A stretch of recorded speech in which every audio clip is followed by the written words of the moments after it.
Nih banyak yang nanyain cilok Kang Mus yang dulu di mana teh jualannya?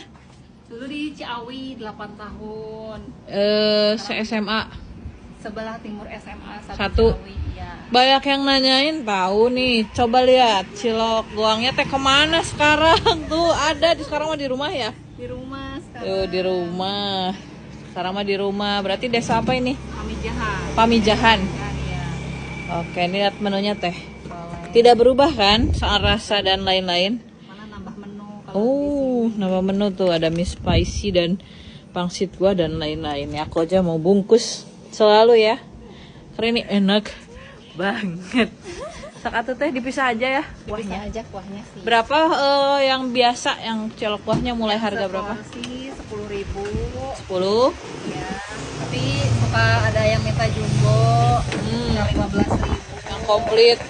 Ini bikin sendiri teh.